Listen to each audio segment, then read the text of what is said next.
Hey, what's up, YouTube? Do you have old or broken video game cartridges that you no longer use? Well, in this video, I want to show you how to make good use of those games by making cool video game frames for cheap. Now, all you need is a glue gun with some glue sticks, some cool picture frames, foam sheets or cardboard, and of course, some old broken video game circuit boards.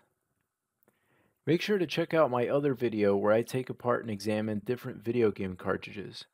That way you know what to expect when you open a game. After gathering all the game boards, I decided to look for some cool picture frames. A great place to look is IKEA. Their picture frames are really high quality and sometimes they're even on sale for cheap. Now the downside is that a lot of the frames are a bit bulky and bland, and some of you might not even live near an IKEA. Another alternative is the dollar store. Dollar Tree has a ton of picture frames for only $1. I was lucky enough to find a variety of nice frames. The downside is that some are not as high quality as others. The process for making these is pretty simple. Start off by deciding which side of the game you want to glue. I like showing off the chips, so I usually just glue the game boards with the chips facing out. Next, cut a piece of foam or cardboard and glue it to the back of the game board.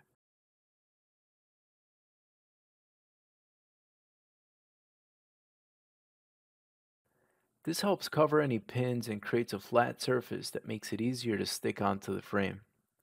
Without this, your game board will fall off. Next, grab your glue gun and make an X on the back.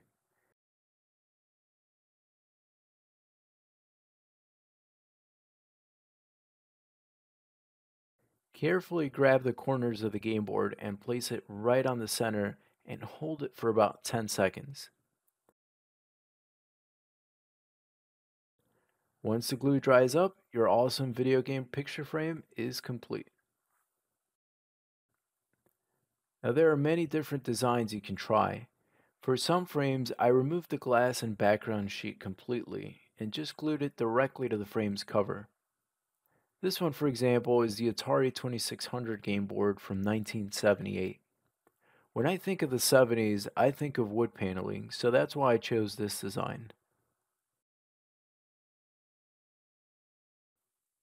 For the Intellivision, I chose a holographic frame because the name reminds me of futuristic sci-fi technology.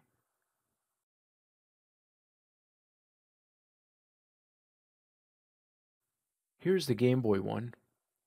I found the Game Boy board to be elegant and simple, which is why I went with more of a minimalistic design.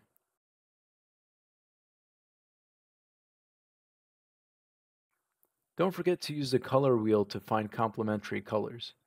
A lot of these game boards are green, so they tend to go with purple, orange, or red backdrops, although blue looks pretty cool too. You can also add labels, letters, and other cool stuff. So let me know what you think about these. Which one of these picture frames looked the coolest? Please make sure to like and subscribe, and I will see you next time. Thanks.